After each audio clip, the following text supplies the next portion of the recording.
नमस्कार, जय हिंद, जय भारत। भारतीय अवाम ताकत दल अपने भारतीय भाई बहनों अर्थात अपने देश भारत की जनता अर्थात अपनी भारतीय अवाम से भारतीयता आधारित आपसी श्रद्धा, भारतीयता आधारित आपसी स्नेह, भारतीयता आधारित आपसी प्रेम, भारतीयता आधारित आपसी अखलाक मोहब्बत, भारतीयता आधारित आपसी सहयोग, भारतीयता आधारित आपसी सम्मान, भारतीयता आधारित आपसी एकता, भारतीयता आधारित आपसी भाईचारा तथा भारतीयता आधारित आपसी सद्भाव को समझने व उसे आत्मसात करके वैसा ही और उसी अनुसार आचरण एवं व्यवहार करने हेतु और इसके समस्त भारत में प्रचार प्रसार करने हेतु और इसकी अहमियत और महत्व को प्रत्येक देशवासी को समझाकर उसे अपनाते हुए वैसा ही और उसी अनुसार आचरण एवं व्यवहार करने हेतु और प्रत्येक देशवासी को अपना ही भारतीय भाई बहन मानकर समझकर अपनाकर उनके साथ वैसा ही और उसी अनुसार आचरण एवं व्यवहार करने हेतु सतत सदैव और हमेशा अदब के साथ आदर के साथ अर्ज करता है, विनती करता है। देखिए, भारतीय अवाम ताकत दल और मैं पूरे देश में एकता के लिए संघर्ष कर रहे हैं। और कौन सी एकता? भारतीयता आधारित एकता। भारतीयता आधारित एकता का मतलब कि इस भावना से, इस जज्बे से कि हमारे सभी 135 करोड़ लोग अपने ही भारतीय भाई बहन हैं। और जब ये जज्बा हो तो फिर दूसरी भावना नहीं आनी चाहिए कि वो पंथ आधारित, कि वो हिंदू है या मुसलमान है, वो क्षत्रिय है कि ब्राह्मण है, कि वो इस जात का है या उस जात का है, या वो कौन सी भारतीय भाषा बोलने वाला है, वो पंजाबी बोलने वाला है कि वो तमिल बोलने वाला है कि बंगाली बोलने वाला है, वो कहाँ और भारत के किस भूभाग का रहने वाला है, वो गुजरात का रहने वाला गुजराती है या गुजरात का रहने वाला है या उड़ीसा का रहने वाला है। सभी को एक ही भाव से कि ये हमारे अपने भारतीय भाई बहन हैं, जो कि इस भारतवर्ष के विभिन्न भूखंडों में और जिनको की माने कि प्रशासनिक सुविधा के लिए प्रांतों में रखा गया है, हालांकि वो भाषा आधारित है, रखा गया है, तो उन क्षेत्रों में रहने वाले हमारे भारतीय भाई बहन हैं और वो भारतीय भाषा का इस्तेमाल करते हैं। ये जितनी भी गुजराती भाषा है, तमिल भाषा है, मलयालम भाषा है, कन्नड़ भाषा है, तेलुगु भाषा है, अपना उड़िया भाषा है, मराठी भाषा है, बांग्ला भाषा है, असमिया है, अपनी जो है ये वो कश्मीरी या डोंगरी भाषा है, जो भी है, ये जितनी भी भाषाएं हैं ये अपनी भारतीय भाषाएं हैं। और हमारे भारत के संविधान ने भी इनको भारतीय भाषा का ही सम्मान दिया है। तो भारत के संविधान ने हर चीज का वो ख्याल रखा है और उसने मान्यता दी है हमको आपको कि हमारी संवैधानिक जो वजूद है, पहचान है कि हम भारतीय हैं। यही भाव, यही जज्बा, यही जो है, यही पैशन हमारे सभी भारतीय भाई बहनों के दिल दिमाग में होना चाहिए। लेकिन थोड़ा सा तकलीफ की बात है कि ये बात जो है 60-70 सालों तक बताई नहीं गई। तो लोग जो है अभी अपनी अस्मिता, अपनी पहचान, अपना वजूद जो है वो जातियों में खोजते हैं और संप्रदाय में खोजते हैं और उन भाषाओं में खोजते हैं। उसके आधार पर तमाम तंजीमें बनी हुई हैं। तो भारतीय अवाम ताकत दल का कहना है कि उन तंजीमों से बाहर आकर के उन तंजीमों को समाप्त करना ही होगा कि अखिल भारतीय जो है क्षत्रिय महासभा, अखिल भारतीय ब्राह्मण महासभा, अखिल भारतीय जो है वो यादव महासभा, अखिल भारतीय जो है अनुसूचित जात, अनुसूचित जनजात, और अखिल भारतीय ओबीसी महासभा, और इसके बाद जो है वो फिर जातियों में भी वो उपजाति, अखिल भारतीय राजभर महासभा, अखिल भारतीय निषाद महासभा, इस प्रकार की। और फिर भाषाओं के आधार पर अखिल भारतीय जो है वो बंगाली महासभा, अखिल भारतीय तमिल संगम, अखिल भारतीय तेलुगु महासभा, इस प्रकार से जो हजारों जो इस तरह के संगठन बने हुए हैं, जो कि संकीर्णता आधार पर बने हुए हैं, जो कि भारतीय एकता के रास्ते में एक बहुत बड़ी बाधा भी है और भारतीय एकता के वो शत्रु भी हैं। तो इन सबको समाप्त करके भारतीयता आधारित एकता और भारतीयता आधारित भाईचारा, आपसी सहयोग, सभी कुछ स्थापित करने की परम आवश्यकता है। और उसी आवश्यकता का एहसास कराने के लिए भारतीय अवाम ताकत दल निरंतर अभी फिलहाल YouTube के पैगाम के माध्यम से ये कोशिश कर रहा है। और इसमें प्रसन्नता की बात यह है कि हमारी जो आदरणीय भारतीय अवाम भी है इसमें शरीक हो रही है। और कई तो समाचार ऐसे भी मिल रहे हैं कि हमारे खास करके इस्लाम आस्था वाले भारतीय भाई बहनों के तबके से वो अपने धर्मगुरुओं से, अपने मौलवी और मौलानाओं से ये अर्ज और विनती कर रहे हैं कि अब तक आपने और भी राजनीतिक पार्टियों के लिए, दलों के लिए आपने काम किया है, अब आप जो है भारतीय अवाम ताकत दल के लिए जो कि सब में एकता स्थापित करना चाहता है, और ये एकता हमारे इस मुल्क के लिए, ये हमारा मुल्क जो है भारतवर्ष विश्व का सबसे प्यारा मुल्क है। कई मायनों में इसकी खूबियों के विषय में कोई विशेष ध्यान दे तो इसके बराबर कोई मुल्क है नहीं। लेकिन अफसोस इस मुल्क को तबाह करने के लिए शक्तियां जो है इसमें सक्रिय है। यही और उन शक्तियों को परास्त करने के लिए ये सबसे बड़ा हथियार है भारतीयता आधारित एकता, भारतीयता आधारित आपसी अखलाक मोहब्बत, भारतीयता आधारित वो आपसी भाईचारा। देखिए, आप लोग देखते होंगे कि ऐसी बात नहीं, अखलाक मोहब्बत है कुछ, लेकिन वो संकीर्णता आधारित एक छोटे से समूह में वो उसमें अखलाक मोहब्बत भी है, भाईचारा भी है, वो संकीर्णता आधारित जो कि कुछ जातियों के आधार पर, संप्रदायों के आधार पर वो अखलाक मोहब्बत भी है और माने भाईचारा सब कुछ है, लेकिन वो भारतीयता आधारित नहीं है।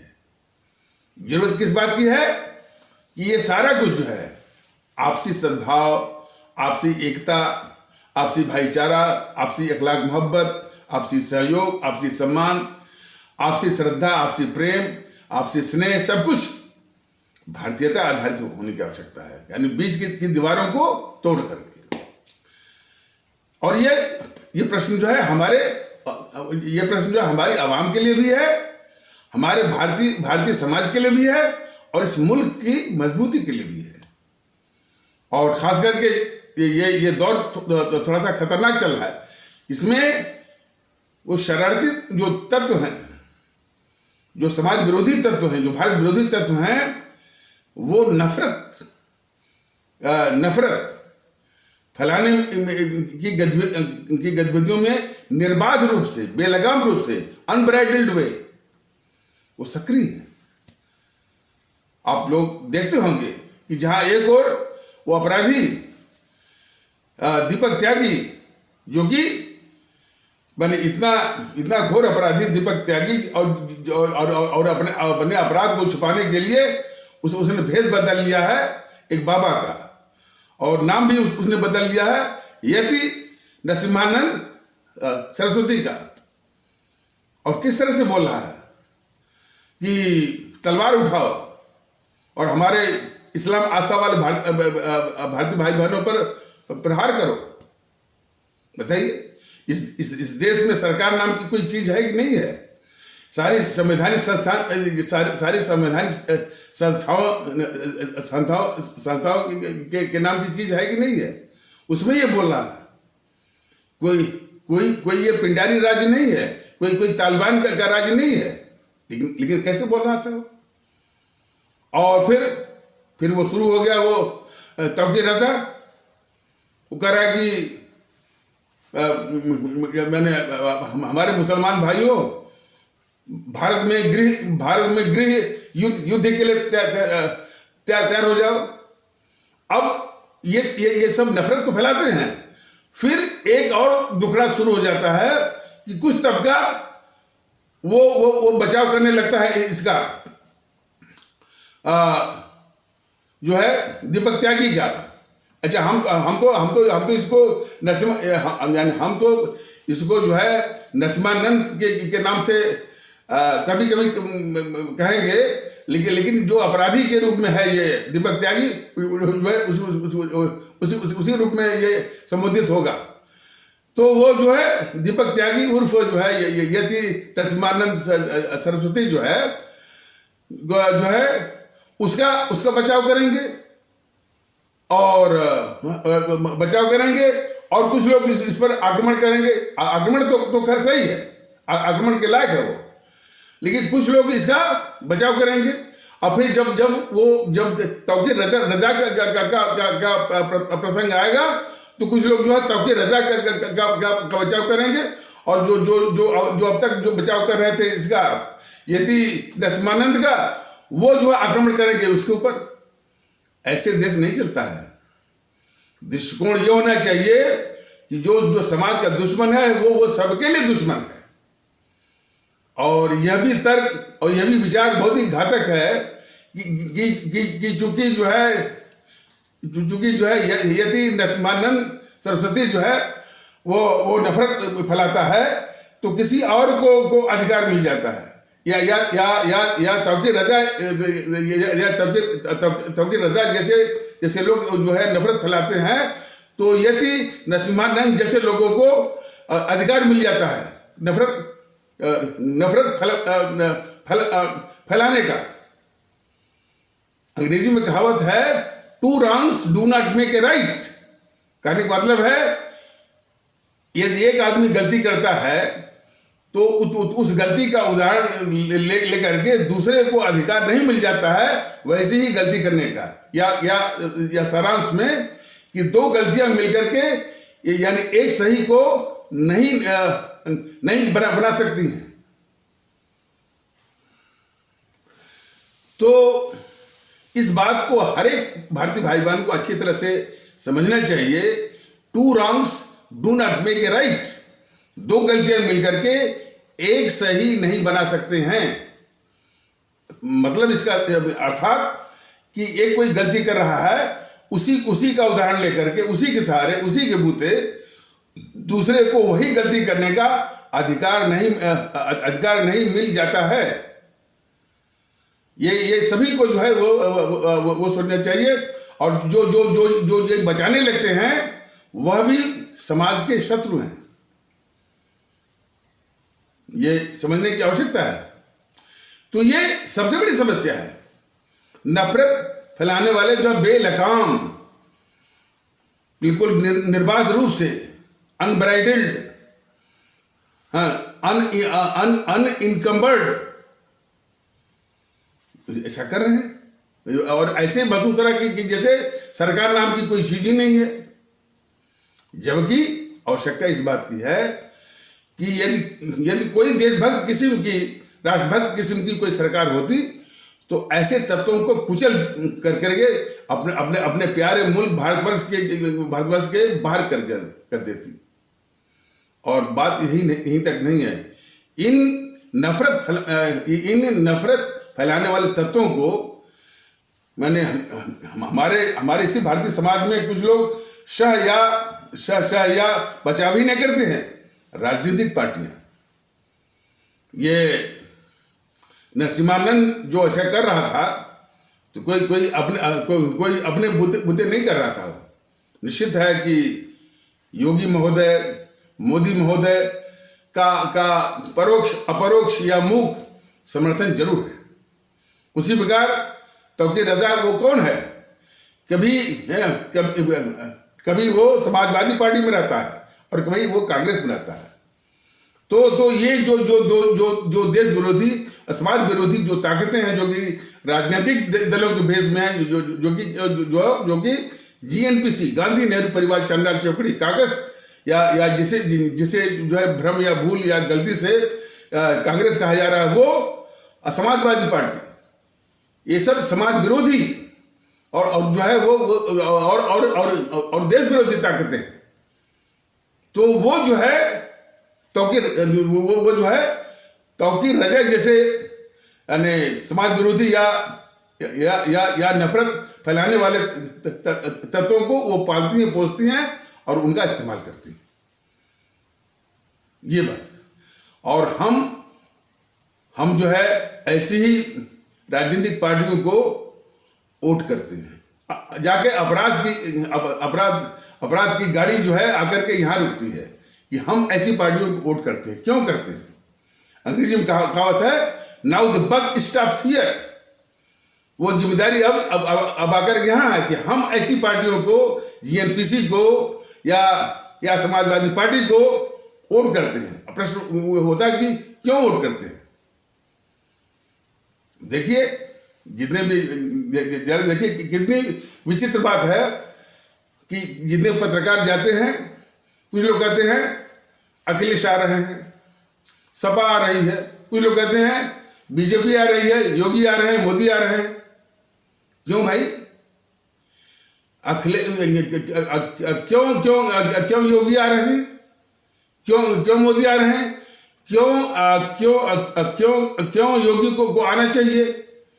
क्यों मोदी को आना चाहिए? तो कुछ लोग तर्क देते हैं कि बहुत काम का है। हाँ, कुछ जो है सड़क वगैरह में भी काम हुआ है, कुछ जो है उज्ज्वला और जो है जनधन, लोगों को मकान, सौभाग्य योजना में बिजली कनेक्शन और जो है किसान सम्मान निधि, ये सब दिया गया है। इससे कोई बात नहीं, लेकिन ये दे करके समाज में जो नफरत फैलाने वाले तत्वों को पालना, योगी की शह से, मोदी जी की शह से, क्या इस समाज को मंजूर है? और खास करके वो अब पूरा देश, योगी और मोदी महोदय जरा ये सीख लें कि यदि जो है किसी भी सरकार का अंतिम लक्ष्य होता है कि अपनी जो आवाम है उसको सुख देना, उसको स्माइलिंग फेसेस या मुस्कुराते हुए चेहरे वाला वो वातावरण देना। और उसके लिए हमारे महान संत कवि गोस्वामी तुलसीदास की वो पंक्ति योगी महोदय और मोदी महोदय दोनों अच्छी तरह से समझ लें, अपने दिमाग में बिठा लें और वो क्या कहते हैं कूट में गठिया लें कि उन्होंने ये कहा था कि समाज को या लोगों को, और वो समाज जो है उसकी इकाई परिवार भी हो सकती है, समाज भी हो सकता है और देश भी हो सकता है। इसमें सुख के लिए उन्होंने बताया था कि यानी किन किन पैरामीटर्स की आवश्यकता होती है। तो उन्होंने बताया था कि जहां सुमत संपत्ति नाना, जहां कुमत विपत्ति निधाना। तो उन्होंने कहा था कि जहां सुमत संपत्ति नाना, जहां कुमत विपत्ति निधाना। तात्पर्य, कहने का तात्पर्य उनका यह था कि द्रव्य समृद्धि थोड़ा कम बेसी चल सकती है, यानी मटेरियल प्रॉस्पेरिटी थोड़ा कम बेसी चल सकती है, लेकिन उससे ज्यादा जरूरी है सुमति। जो जो जो जो ये सड़क बनवा रहे हैं, हाईवे बनवा रहे हैं, एक्सप्रेसवे बनवा रहे हैं, dedicated freight corridor, industrial corridor, defence corridor, ये उससे अधिक जरूरी इस देश में सुमत की आवश्यकता है, सामाजिक समरसता की आवश्यकता है। और कहना गलत नहीं होगा और कहना अतिशयोक्ति भी नहीं होगा कि जब से ये योगी महोदय नहीं मोदी महोदय आए हैं सत्ता में, तब से सामाजिक समरसता को तबाह करने वाले तमाम तक जो है बरसाती मेढकों की तरह इस समाज में फैल गए। वो गद्दार पुष्पेंद्र कुलश्रेष्ठ का 2014 के पहले अता पता नहीं था। वो आकर के और वो राष्ट्रवाद के झूठे जो है मुखौटे के साथ वो जो है हमारे इस्लाम आस्था वाले भारतीय भाई बहनों पर अनावश्यक, अकारण, निराधार हमेशा जो है आक्रमण करता रहता है। और उसमें थोड़ा सा ये थोड़ी सी मूर्खता होती है, बेवकूफ़ी होती है।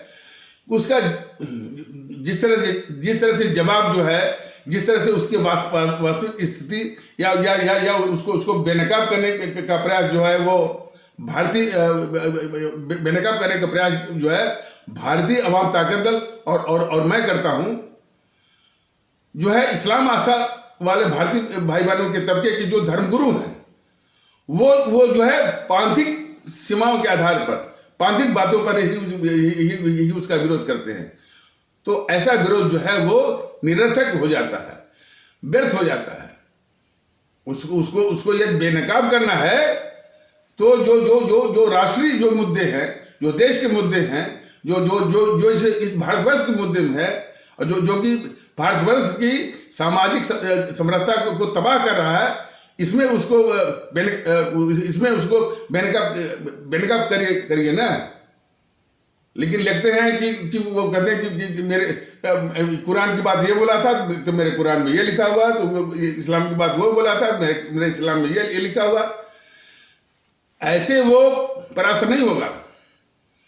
देश के परिप्रेक्ष्य में, देश की बैकग्राउंड में, उसकी पृष्ठभूमि में, उसके पैमाने पर उसको बेनकाब करेंगे और उसी की आवश्यकता है। और भारतीय जनता ताकत दल सिर्फ राष्ट्र के जो है यानी भारत राष्ट्र के पैमाने पर उसको बेनकाब करता है और लोगों को जागृत करता है। तो आवश्यकता इस बात की है। इसलिए खास करके इस्लाम आस्था वाले भारतीय भाई बहनों के तबके की जो धर्मगुरु जो हैं, जिस तरह से उसको बेनकाब करने की तरकीब अपनाते हैं, वो तरकीब कारगर नहीं है। तो 2014 के पहले इस गद्दार जो है पुष्पेंद्र कुलश्रेष्ठ का आता पता नहीं था। और इनके साथ कहना नहीं होगा कि इनके साथ जो आरएसएन सिंह और क्या के लोग हैं, वो समस्या बताते हैं किसके, ध्यान दीजिए, वो शुरू करते हैं सिर्फ सोनिया गांधी से केंद्रित। लेकिन नेहरू ने कितनी बड़ी गद्दारी की इस देश के साथ, वो उसकी लंबी एक फहरिस्त है। मोहनदास करमचंद गांधी ने कितनी बड़ी गद्दारी की है इस देश के साथ, उस पर वो कुछ भी नहीं कहना। बल्कि वो पुष्पेंद्र कुलश्रेष्ठ तो नेहरू को बोलता है विजनरी प्राइम मिनिस्टर बोलता है। बताइए उस गद्दार को। कभी मेरा भी जो है व्यक्तिगत जो है परिचर्चा होती है, डिस्कशन होता है, विचार विमर्श होता है। तो लोग इस बात को समझते हैं, व्यक्तिगत तौर पर दो चार लोग मिल गए, 5 लोग उनमें भी यही मैं बात करता हूं। मेरा पूरा जीवन इसी में है कि कम से कम देश वास्तविक स्थिति से अवगत हो जाए। तो वो लोग कहते हैं कि बताइए इतने खतरनाक दुश्मन जो है इतने खतरनाक दुश्मन जो है जवाहरलाल नेहरू और मोहनदास करमचंद गांधी, इन दोनों को इस जीएनपीसी वालों ने एक को देश का बाप और एक को देश का चचा बना करके ये पुजवाया इन समूह ने। इन दोनों खतरनाक गद्दारों को जो है मोहनदास करमचंद गांधी को और जवाहरलाल नेहरू को, इन दोनों खतरनाक गद्दारों को इन जेएनपीसी वालों ने एक को देश का बाप और एक को देश का चाचा बना करके इन सबों ने जो पूरी आवाम से 60-70 सालों तक वो इसने पुजवाया कि इनकी पूजा करो। आज उसके बाद जो ये छोटे मियाँ आए हैं भारतीय जनता पार्टी वाले, बीजेपी वाले, वह भी वही कर रहे हैं। इन खतरनाक गद्दारों को जो कि एक देश का बाप बना हुआ है और एक देश का चाचा बना हुआ है, उसी की पूजा कर रहे हैं। तो ये इन बीजेपी वालों का जो है इसमें जो देशद्रोह है वो और खतरनाक है। यूट्यूब पर भी वो तमाम मिलते हैं। नीरज अत्री मिलता है, कौन वो हर्षवर्धन त्रिपाठी मिलता है, डीके दुबे मिलते हैं, मनीष कुमार मिलता है, मनीष ठाकुर मिलते हैं। ये और इन सबों की फितरत ये है कि इसे जीएनपीसी कांग्रेस या इसके इर्द गिर्द या केजरीवाल इत्यादि तो थोड़ा वामपंथी का थोड़ा सा वर्णन कर दिया। कभी भी ये सब नहीं कहते हैं कि भाई शासन प्रशासन तो मोदी जी का है। मोदी जी के शासन प्रशासन में ऐसे लोग क्यों पाले जा रहे हैं, जो है इस सवाल को सब नहीं लाते हैं। सिर्फ जो है कुछ उनकी बुराइयां, कुछ उनके अवगुण बस गिनवाते रहते हैं। और जो है और कोई इनसे नहीं पूछता है और ये उस सवाल पर भी नहीं आते हैं कि अरे भाई किसे कह रहे हो, जब इस तरह से हैं, ये अवगुण है और वो देशद्रोही में जो और इस तरह से उनके फितरत है तो कार्रवाई करो ना।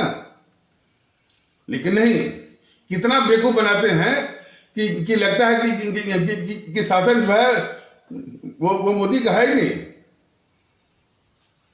किसी और का शासन है। तो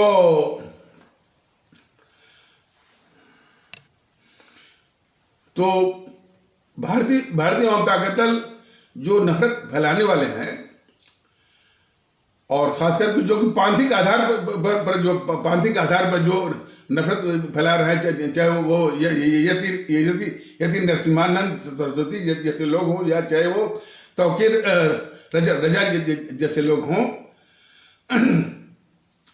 इनके विषय में भारतीय जनता दल स्पष्ट कहता है कि इन पर एफआईआर करने से, इन पर मुकदमा चलाने से, इनको जेल में भेजने से इनका कुछ नहीं होगा। इनको पंग करने की आवश्यकता है। ये इसी बात पर बल दे रहा और इसके विषय में भारतीय जनता दल बिल्कुल स्पष्ट है। इनको पंग करने की आवश्यकता है। जैसे ये यति नरसिम्हानंद जो है धर्म संसद बुलवाया। धर्म संसद में पैसे तो लगे होंगे ना, किसने पैसा दिया, कहां से फंड आए, कौन इनका आर्थिक स्रोत है, कौन आर्थिक सपोर्ट है। जब तक इस सबके तार नहीं काटे जाएंगे, जब तक इनको पंग नहीं किया जाएगा, इनकी आदतें और इनके हौसले जो है पस्त नहीं होंगे। उसी प्रकार तौकीर रजा है, उसका भी तो एक साम्राज्य होगा ना। और उसको सपोर्ट करने वाले ये जो है समाजवादी पार्टी के लोग, कांग्रेस के लोग, इनको भी नष्ट में नाबूद करना है। एक तो ये वक्त आया है अभी चुनाव का, हमारी पूरी आवाम भारतीयता के आधार पर एक होकर के इनको ईवीएम मशीन पर नष्ट में नाबूद करें। तब जाकर के तौकीर रजा जैसे जो है वो देशद्रोही और जो है समाजद्रोही भी पस्त होंगे। और जो है उस तौकीर रजा का आर्थिक स्रोत क्या है, कहां से उसको फंड मिलता है, कहाँ से उसको उसको उसको आर्थिक जो है वो आर्थिक सहायता मिलती है, मदद मिलती है। इस तरह के सारे स्रोतों को, सारे तारों को काट करके उसको नष्ट करके उनको पंप करने की आवश्यकता है। तब जाकर के ये पस्त होंगे, इनके हौसले पस्त होंगे, इनके इरादे पस्त होंगे, इनके मंसूबे पस्त होंगे। सिर्फ जो है FIR कर दिया, जेल में भेज दिया, मुकदमा चला दिया, इससे इन पर जरा भी असर, इन पर वो जो मच्छर काटता है ना, उतना भी असर नहीं होगा इनके ऊपर। तो बात चल रही थी वो गद्दार पुष्पेंद्र कुलश्रेष्ठ और उसकी मंडली। गद्दार इस देश का गद्दार है, क्योंकि ये बेसिकली जो है वो वामपंथियों का एजेंडा, JNPC का एजेंडा वो चला रहा है, देश में नफरत फैलाने का। कुछ वीडियो में आप भारतीय भाई बहनों को बताया गया था कि झारखंड में जो इसकी कोलिशन गवर्नमेंट है, इस JNPC की,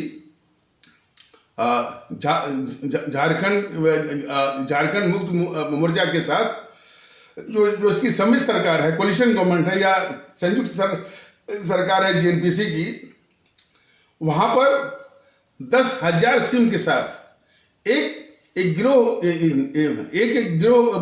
पकड़ा गया था, जो कि झूठी कहानियों के आधार पर, रचित कहानियों के आधार पर, मनगढ़ंत कहानियों के मनगढ़ंत और निराधार कहानियों के आधार पर समाज में नफरत फैलाना, वो भी पांथिक आधार पर और जाति आधार पर, 10,000 सिम के साथ।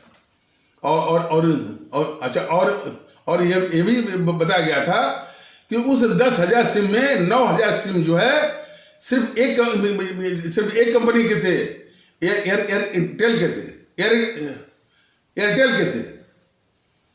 आप एयरटेल हो या किसी कंपनी को, आप किसी कंपनी का हो, यदि कोई साधारण आदमी जाता है, साधारण नागरिक जाता है, उसको 2 या 3 या 4 सिम मिलने के बाद जो है वो कंपनी हाथ खड़े कर देती है, नहीं भाई, एक आदमी को या 3-4 से अधिक नहीं मिल सकता है। और ऐसा नियम भी होगा, ऐसी बात नहीं, ऐसा जो है इस तरह का रूल्स एंड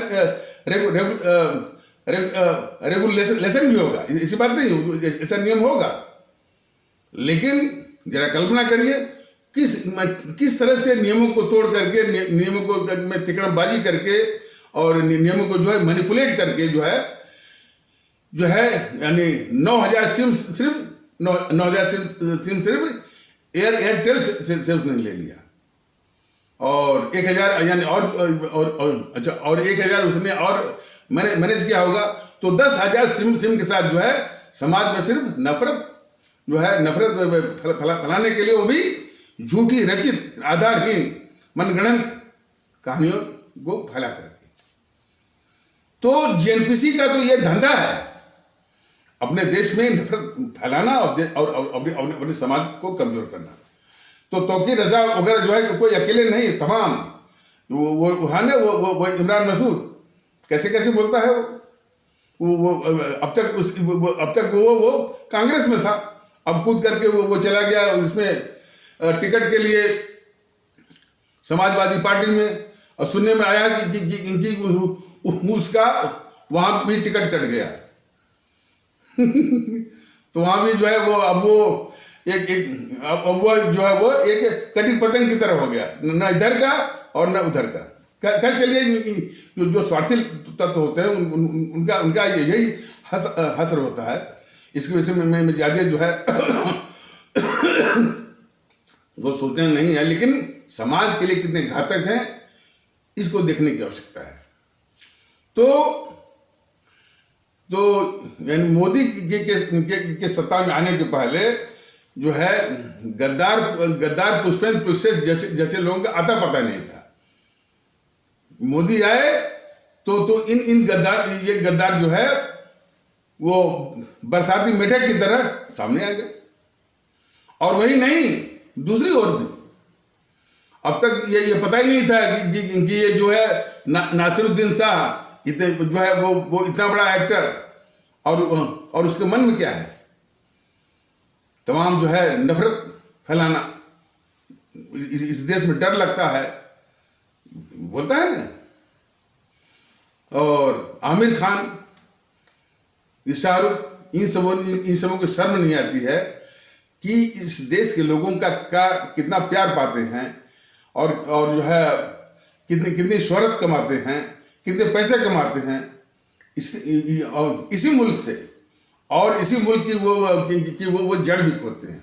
और ख़ास करके हमारे जो नौशाद साहब भी रहे हैं, इतने महान संगीतकार, इतने महान जो है वो शायर और गीतकार, शाहिर लुधियानवी साहब जो है रहे हैं, महबूब खान साहब रहे हैं। इन लोगों ने उस समय में जिसमें भारत का विभाजन हुआ था, सांप्रदायिक आग जो है, सांप्रदायिक आग की लपटें जो है पूरे समाज को झुलसा रहे थे, उस समय भी इन लोगों ने जो है जरा भी सांप्रदायिक वाली बात को अपने पास जो है फटकने नहीं दिया। मुल्क परस्ती का जज्बा जो है हमें हमेशा जो है इन लोगों ने काम रखा। नौशाद साहब का कि वो दिन इस देश को मंतर पद हरि दर्शन को आज जो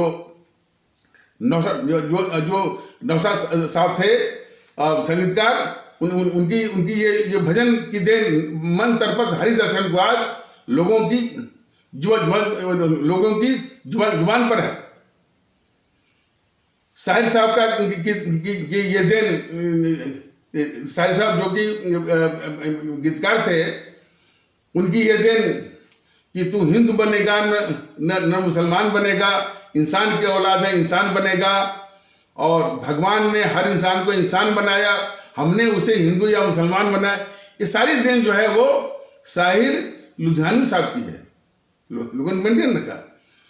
आज उसी परंपरा को इन सबों ने कलंकित किया है। आमिर खान ने, शाहरुख खान ने, नासिरुद्दीन साहब जैसे, और वो जावेद अख्तर, शर्म आनी चाहिए।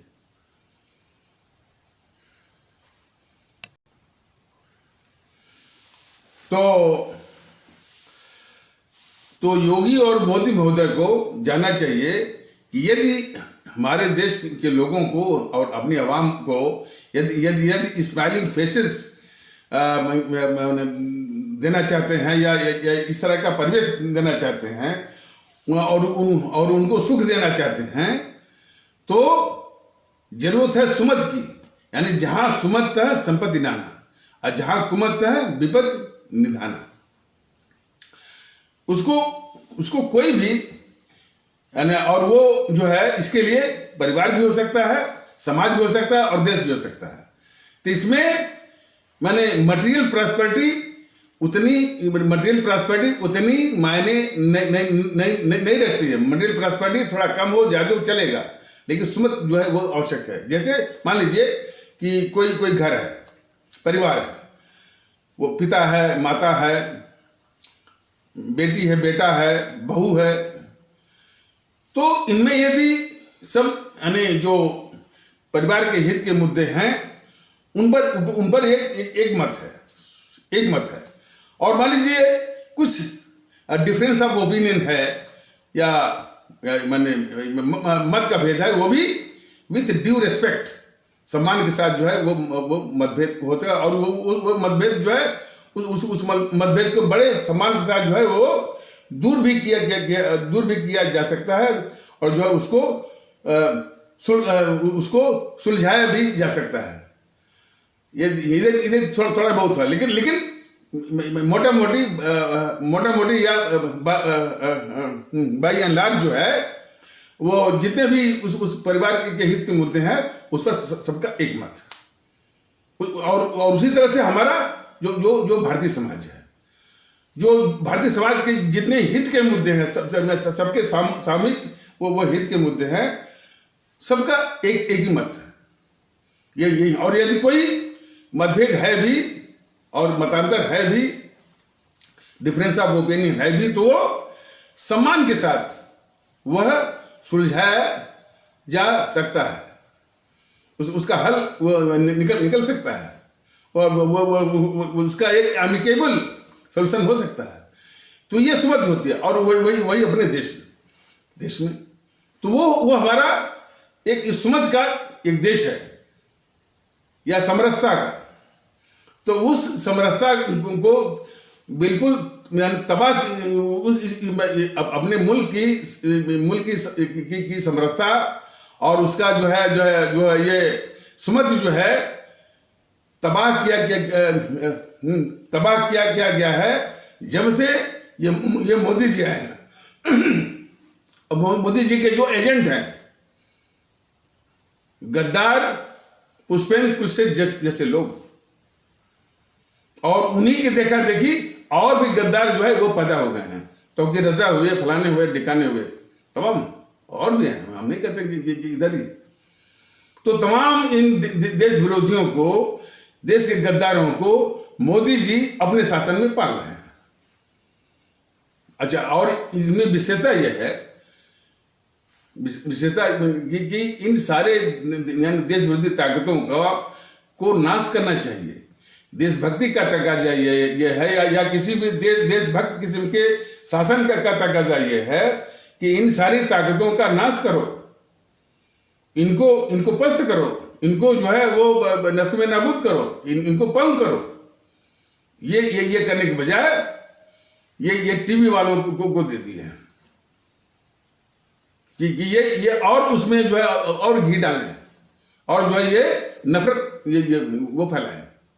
अब तो हालत ये हो गई है कि ये बीजेपी के लोग, बीजेपी के समर्थक, यदि कोई इस तरह से जो असामाजिक तत्व, मान लीजिए वो इस्लाम आस्था का है, मान लीजिए, और मैंने देखा था कि वो सुदर्शन टीवी पर वो बोल रहा था कि वो ये बोल रहा था कि हम जो है आपके घरों में घुस करके नमाज पढ़ेंगे। इस तरह का एक क्लिप था, और वो किस पर था? वो सुदर्शन टीवी पर। शासन का ये दायित्व बनता है कि ऐसे तत्वों को ठीक से उनको कुचल करके वो ठिकाने लगा, लेकिन ये नहीं करेंगे। इसको क्या करेंगे? सोशल मीडिया पर पोस्ट करेंगे, इसको बोलेंगे कि इसको वायरल करो, इसको फैलाओ, और नफरत फैलाओ। जहां पर जरूरत इस बात की है कि ऐसे तत्वों को शासन उनको कुचल करके जो है वो समाज के इस तरह की गंदगी को बाहर करे, तो ये सब बोलते हैं बीजेपी के समर्थक, बीजेपी के लोग जो है इसको वायरल करो और नफरत वो फैलाओ। यही देशद्रोह है बीजेपी का, कि इन तत्वों का नाश करने के बजाय, इनको नष्ट में नाबूद करने के बजाय, इस गंदगी को भारतीय समाज को बाहर करने के बजाय इनके आधार पर नफरत फैलाना और वोट बटोरना, यह है इनका। देखिए ना, सीए पर हिंसा हुई, एक ने जो है झूठ और अफवाह फैलाया, किसने? जेएनपीसी, और जेएनपीसी की सोनिया ने, या उसके राहुल ने, या उसकी प्रियंका ने। हिंसा किसने करवाई? हिंसा किसने करवाई? केजरीवाल ने, अपने ताहिर हुसैन के द्वारा, अमरनाथुल्ला के द्वारा। मोदी जी ने क्या किया कि सोनिया गांधी को, राहुल को, प्रियंका को, केजरीवाल को अब अपनी गोद में रख करके बचा लिया। किसको लटकाया? सिर्फ जो केजरीवाल के छुट भैया थे, ताहिर हुसैन और अमरनाथुल्ला को। इस तरह से ये समाज के प्रति ये धोखा दे रहे हैं मोदी जी। कृषि कानून के विरोध के नाम पर जो किसान आंदोलन था, बिल्कुल देश ने देखा है, इसमें जेएनपीसी वालों का, इसे वाम दलों का और खालिस्तानियों का पूरा उसमें गठजोड़ था, जमावड़ा था उनका, देश ने देखा।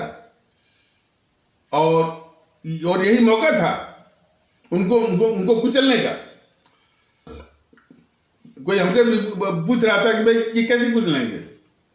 अरे एक तो ये है कि जब भी वो जो झूठ और अफवाह सब फैलाते हैं, खास करके वाम दल वाले, वाम दलों को पंजाब में कहते हैं कामरेड भी कहते हैं, क्या क्या झूठ फैला कि मोदी जी ने सब कुछ बेच दिया है, रेलवे बेच दिया, हवाई जहाज बेच दिया, और क्या क्या बेच दिया, सब कुछ बेच दिया है।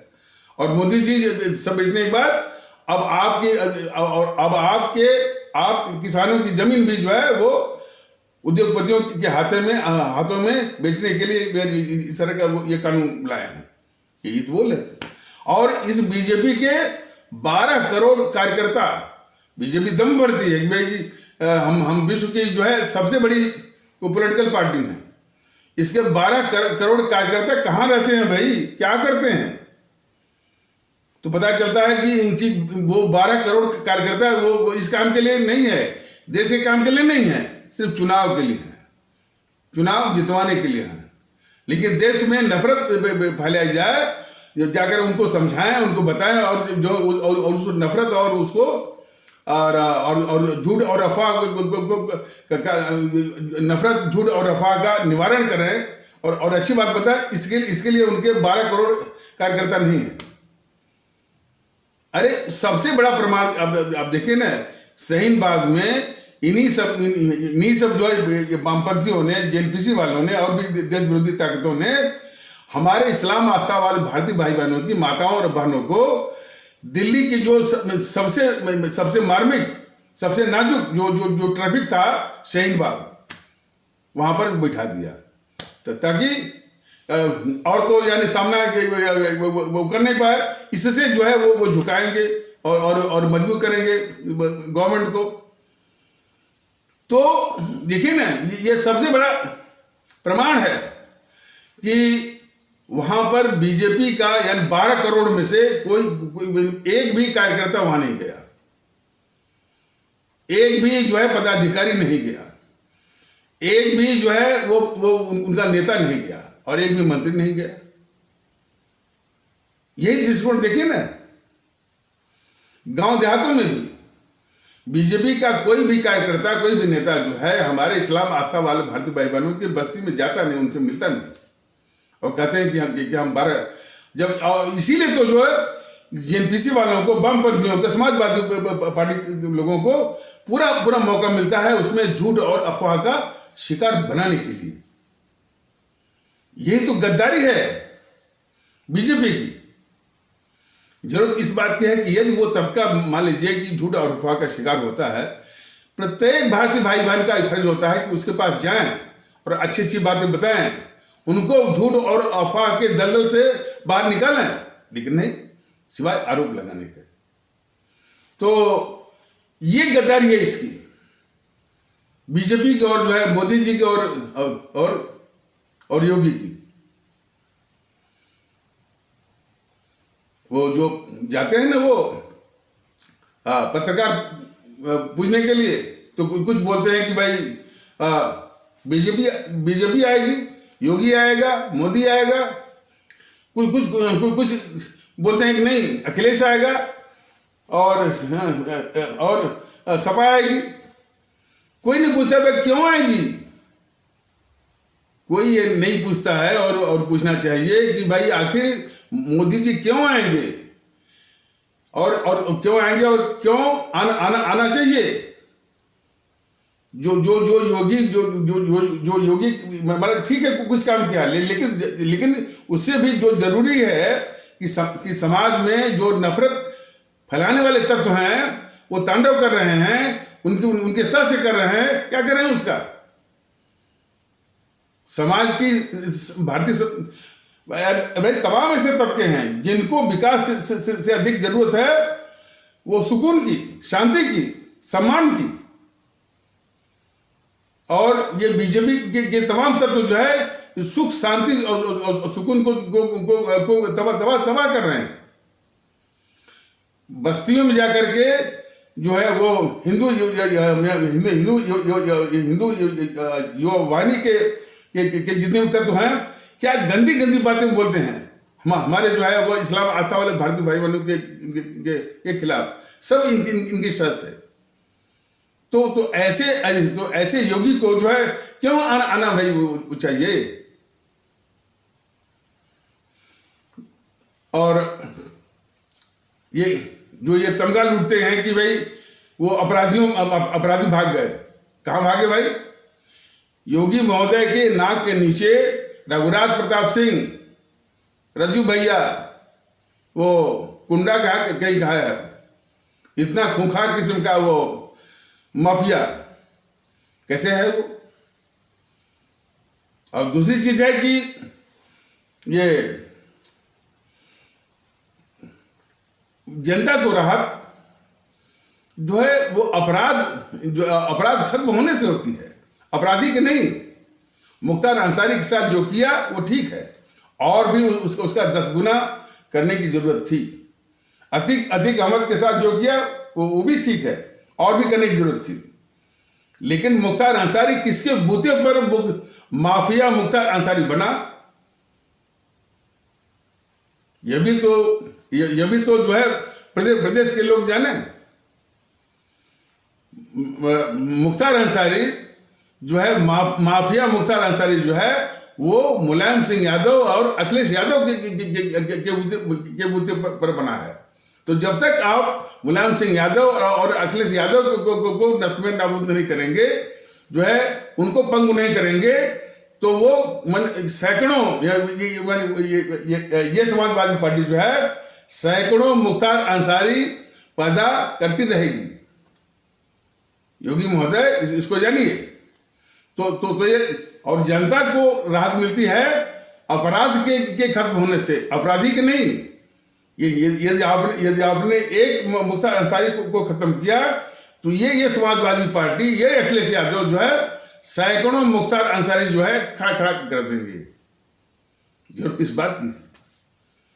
तो वही सवाल जो है जो ये चमचागिरी और व्यक्ति पूजा और अंधभक्ति कि अखिलेश आ रहे हैं, हम जीत रहे हैं, 4 से 3 सीट ला रहे हैं, यही सवाल उनके साथ भी है कि भाई अखिलेश क्यों आ रहे हैं, भाई क्यों आना चाहिए। जनता ने इनका जो गुंडा राज है, माफिया राज है, उसको देखा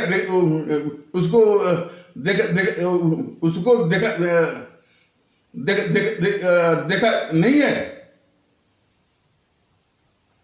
समाजवादी पार्टी का जो है वो यानी दादागिरी का, धन उगाही का, माफिया राज का, गुंडा राज का राज को उत्तर प्रदेश की आवाम ने, उत्तर प्रदेश की जनता ने झेला हुआ है।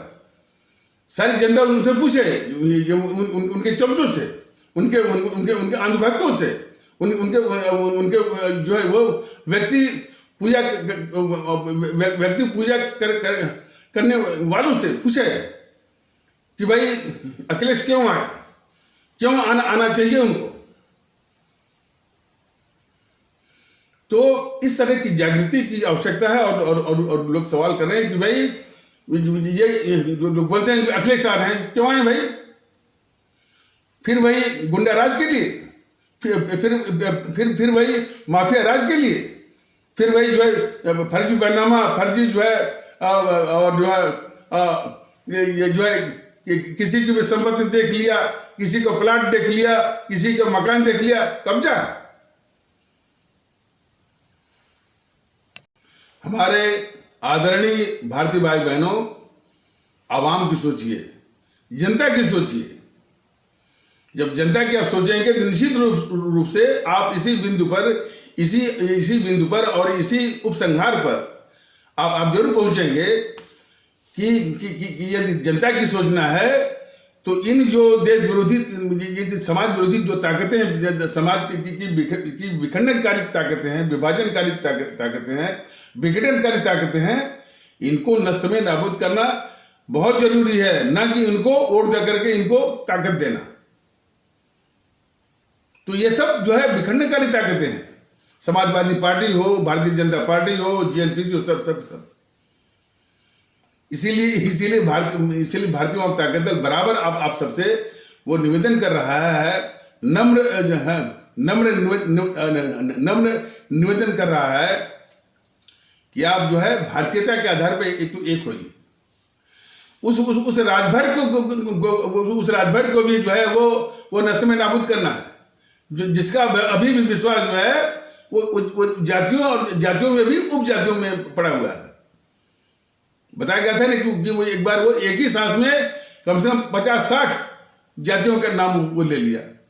मतलब कि 50-60 मैंने तरह से यानी 50-60 आधार पर उस समाज को वो जो प्रकाश राजभर जैसे खतरनाक तत्व जो है 50-60 जातियों के आधार पर इस समाज को विभक्त करना चाहते हैं और तोड़ना चाहते हैं। तो ऐसे लोग वो कितने खतरनाक हैं। और इनके मंसूबे जरा देखें ना, जब ये कहते हैं कि जिसकी जितनी आबादी उतनी हिस्सेदारी, ऐसे जो बोलता है समझ लीजिए कि वो देश का बहुत ही खतरनाक वो दुश्मन है। जिसकी बल क्या होता है जब पूरा देश एक है, सभी लोग एक हैं, संविधान की नजरों में संविधान कह दें कि सभी लोग भारतीय हैं और जिसके अलावा कुछ नहीं है, तभी जाति के आधार पर इसको बांटो और जो है वो हिस्सेदारी लो। अब वो भी हिस्सेदारी आवाम के लिए नहीं, उनके जो उनका व्यक्तिगत परिवार है उसके लिए, ये भी है उसमें। तो खैर इतना विस्तार से बताने की भी आवश्यकता नहीं, वो जनता को देखती होगी। ये कभी भी आवाम के नहीं हो सकते। इसलिए अपने आदरणीय अपने भारतीय आवाम से यही विनती है कि आप जो है सिर्फ आवाम को देखिए, न तो आप अखिलेश को देखिए, न तो आप मोदी को देखिए, न तो आप योगी को देखिए, न तो आप राहुल या प्रियंका को देखिए, न तो मायावती को देखिए। सिर्फ आवाम को देखिए। आवाम पर आपका ध्यान जो है वो केंद्रित होगा। निश्चित इसी आएंगे कि आवाम की भलाई किसमें है। और जो कुछ चमचे और अंधभक्त और जो है उनके चमचे अंधभक्त और जो है व्यक्ति पूजा करने वाले यदि थोड़े बहुत रह जाते हैं, कोई बात नहीं, करने दीजिए उनको। जो दिन रात अखिलेश की माला जपते हैं, दिन रात जो है मोदी की माला जपते हैं, दिन रात जो है वो योगी की माला जपते हैं, उनको आप छोड़ दीजिए। आवाम की सोचिए। आवाम की आप सोचेंगे कि हमारे आवाम की भलाई किसमें है। सबसे भलाई है कि इन देश विरोधी ताकतों से निजात, छुटकारा, ये आवश्यक है। अब देखिए दुखड़ा यही नहीं है, ये टीवी चैनल, इलेक्ट्रॉनिक मीडिया जो है मैंने सरेआम छाती तान करके पूरी बेहयाई के साथ वो ओपिनियन पोल दिखाने का हो, कुछ भी दिखाने का हो, दिखाते हैं कि उत्तर प्रदेश के मुसलमान किधर जा रहे हैं, उत्तर प्रदेश के हिंदू किधर जा रहे हैं, उत्तर प्रदेश के ठाकुर किधर जा रहे हैं, तो उत्तर प्रदेश के ब्राह्मण किधर जा रहे हैं, उत्तर प्रदेश का कोई ओबीसी किधर जा। ये मीडिया कहता है कि हम लोकतंत्र के चौथे स्तंभ हैं और उसका बिजनेस ये उसको मालूम होना भी चाहिए, शायद मालूम होगा भी कि उसका ये धंधा जो है संविधान की जो मौलिक अधिकार वाली जो धारा है 19(1)(a) 19(1)(a) के आधार पर है, जो कि fundamental right to freedom of free speech and expression, यानी अभिव्यक्ति की आजादी वाला जो मौलिक अधिकार का जो 19(1)(a) धारा है, उसी पर इनका धंधा है। संविधान की धारा पर ये अपना बिजनेस चला रहे हैं और जो है सरेआम धड़ल्ले से बेलगाम ये संविधान का अपमान कर रहे हैं। संविधान के आदर्शों का, संविधान की भावनाओं का जो है उसकी ये पूरी बेहाई के साथ जो है धज्जियां उड़ा रहे हैं। सरेआम हिंदू मुस्लिम ठाकुर ब्राह्मण ये चल रहा है। और बात यही तक नहीं है, ये सब जो है चुनाव आयोग जो अपने को कहता है कि हम जो है एक संवैधानिक संस्था है, और वो किस संविधान की रक्षा कर रहा है, ये सवाल है। जबकि वो देख रहा है कि ये इलेक्ट्रॉनिक मीडिया जो कि अपने को लोकतंत्र का चौथा स्तंभ करता है, वो सरेआम जो संविधान की भावनाओं का या संविधान की धज्जियां उड़ा रहा है। क्या कर रहा है ये चुनाव आयोग? और मैं भी सोचता था कि भाई लोग कहते थे कि लोकसभा में यानी शायद 545 एमपी में इतने आपराधिक, इतने माफिया, चुनाव आयोग की देख रेख में इतने माफिया पहुंच जा रहे हैं लोकसभा में, इतने अपराधी पहुंच जा रहे हैं उसमें, इतने भ्रष्टाचारी पहुंच जा रहे हैं। तो ये कैसा चुनाव आयोग और कैसी ये जो है वो समाधान संस्था, और चुनाव और इलेक्शन में जो और इलेक्शन में जो उसकी माल प्रैक्टिसेस हैं कि बूथ कैप्चरिंग, बूथ को जो है वो कब्जा कर लेना, बैलेट बॉक्स जो है वो अदल बदली बैलेट बॉक्स का अदला बदली कर देना, और धन बल का पूरा तांडव, बाहुबल का पूरा तांडव। एक तरह से मैंने अब उसको सारांश में कह सकते हैं कि वो लोकतंत्र का या चुनाव का पूरा हाईजैक, अपहरण, वो भी चुनाव आयोग की देखरेख में। ये कभी मैंने वो ये बात जो है बड़ी वो चिंता में डालता है, चिंता में। और अब जब ये विधानसभा का चुनाव हो रहा है, उसमें जो है ये सरेआम जो है मीडिया वाले संविधान की भावनाओं का, संविधान के प्रावधानों का, संविधान के आदर्शों का सरेआम ये हत्या कर रहे हैं, धज्जियां उड़ा रहे हैं। कि बताइए, संविधान ने अपने प्रस्तावना के जरिए ये कहा हुआ है कि हम भारत के लोग, हम भारतीय, इसके अलावा हमारा कोई वजूद नहीं है। तभी मैंने कितनी बेहयाई के साथ ये कह रहे हैं कि भाई कह रहे हैं कि उत्तर प्रदेश के मुसलमान किधर जा रहे हैं, उत्तर प्रदेश के हिंदू किधर जा रहे हैं, ठाकुर किधर जा रहे हैं, ब्राह्मण किधर जा रहे हैं, और उनका सेगमेंट भी दिखाते हैं, उनका सेगमेंटेशन भी दिखाते हैं कि इतने प्रतिशत हैं, इतने प्रतिशत वो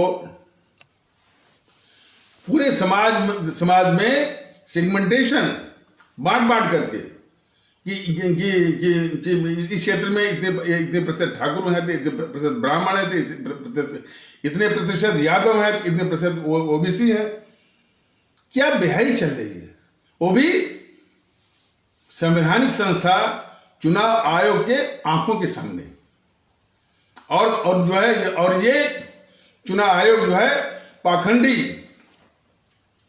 धृतराष्ट्र बना हुआ है, बताइए। और सिर्फ जो चुनाव आयोग ही, सिर्फ चुनाव आयोग ही एकमात्र नहीं है जो कि ये जानबूझ करके जो है धृतराष्ट्र बना हुआ है, बल्कि बौद्धिक वर्ग में एक भी आदमी नहीं कह रहा है कि भाई कि ये क्या कर रहे हैं। जितने भी टीवी चैनलों पर परिचर्चा करने आते हैं, एक भी नहीं कह रहा कि ये टीवी चैनल बराबर जो है हिंदू मुस्लिम करके संविधान विरोधी हैं, सब संविधान के दुश्मन हैं। समस्या जो है वो एक ओर से नहीं है। जरा समझिए, जब अंग्रेज जो शासन कर रहे थे, तो यूं ही नहीं, वो अंग्रेज तो मुट्ठी भर थे, उनकी सेना में कौन था? यहीं के लोग थे। उसकी पुलिस में कौन था? यहीं के लोग थे। हमारे भारतीयों पर जो अत्याचार करते थे वो अंग्रेज नहीं करते थे। अंग्रेज जो है उसी पुलिस से करवाते थे और उसी सेना से करवाते थे।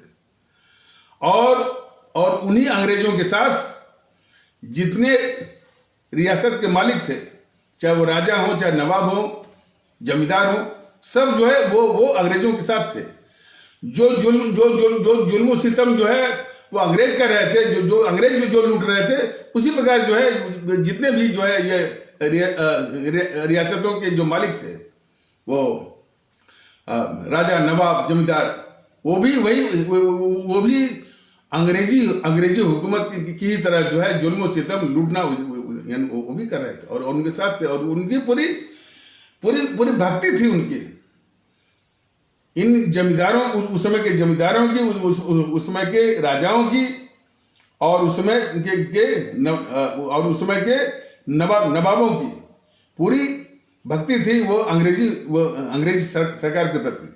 और हमारे देश के लोग जो उसकी सेना में भर्ती थे, हमारे देश के उसकी पुलिस में भर्ती थे, और जो है हमारे देश के लोग जो पुलिस में भर्ती थे या सेना भर्ती थे, उन्हीं के द्वारा अंग्रेज जो है हमारे देश पर जो है वो अत्याचार करवाते थे। तो देश को भूलना नहीं चाहिए कि वही राजा, वही नवाब, वही जमींदार आज इन राजनीतिक पार्टियों में हो गए हैं। जितने भी राजा नवाब हैं, 95%, 95% जो है वो जेएनपीसी में है, और आगे बाकी पड़े हुए हैं इस बीजेपी में। तो ये हमेशा जो है विदेशी ताकतों के साथ ही रहे हैं। उनकी देशभक्ति हमेशा जो है देश के बाहर रही है। समस्या इस बात की है, जब हमारे परम आदरणीय राष्ट्रभक्त शिरोमणि नेताजी सुभाष चंद्र बोस ने जब आह्वान किया कि तुम मुझे खून दो और मैं तुमको आज़ादी दूंगा, कितने लोग भारत के लोग जो है उनके साथ आए ये दिखाने के लिए कि भाई हाँ ठीक है, मैं जो है खून जो है देने के लिए तैयार हूं। गिने चुने वो चुने लोग, जैसे मतलब ये भगत सिंह, चंद्रशेखर आजाद, अशफाक उल्लाह और बाकी तो जो है उन्हीं अंग्रेजों के साथ मिले हुए, वो चाय की उनके साथ बैठ करके चाय की चुस्कियां लेने वाले। और इसीलिए अंग्रेज जो है उनके साथ जिसने मुखबिरी की और जिसने दलाली की और जो उनके साथ बैठ करके चाय की चुस्कियां ले रहे थे, और जो है और अंग्रेजों के जाने के बाद भी उन्हीं की नीतियों को कौन लागू कर सकता था, उन्हीं को अंग्रेज जो है सत्ता वो जो है सौंप गए, और अंग्रेजों के मंसूबों को पूरा भी किया। देश को बांटा 25 से 30 लाख लोगों की जानें भी ली, 3 करोड़ से ऊपर लोगों के घर उजड़े। पाकिस्तान बना वो पाकिस्तान बना जो कि हमेशा वो पाकिस्तान जो कि पड़ोसी के रूप में रहने के लिए नहीं, भारत को हमेशा जो है उसको ब्लीड करने के लिए, उसका खून बहाने के लिए भारत का, वो भी भारत विरोधी अंतर्राष्ट्रीय साम्राज्यवादी ताकतों के गोद में बैठ करके काफी समय तक वो अमेरिका की गोद में बैठ करके, और काफी समय तक अब इसके बाद जो है वो चीन की गोद में बैठ करके, ऐसा पाकिस्तान जो है इन दोनों ने बनवाया। गद्दार मोहनदास करमचंद गांधी और गद्दार जवाहरलाल नेहरू ने। तो वातावरण कैसा है इसको देखने की जरूरत है। भगत सिंह ने जो है अपनी कुर्बानी दी, अशफाक उल्लाह ने अपनी कुर्बानी दी, चंद्रशेखर ने कुर्बानी दी। अब उससे जो है वो कितने लोग वो प्रेरित हुए, कितने लोग हुए, बल्कि जेएनपीसी ने तो इनकी कुर्बानी को, शहादत को, इनके महत्व को, इनकी कहानी को पृष्ठभूमि में रखवा दिया। इतिहास में इनको जो है आतंकवादी क्रांतिकारी के रूप में लिखवा दिया। अब जो है गली कूच में जो है वो भगत सिंह सेना, यानी जो गुंडों और मवालियों का गिरोह है, उसका नाम रख दिया भगत सिंह सेना। बहुत दुख होता है,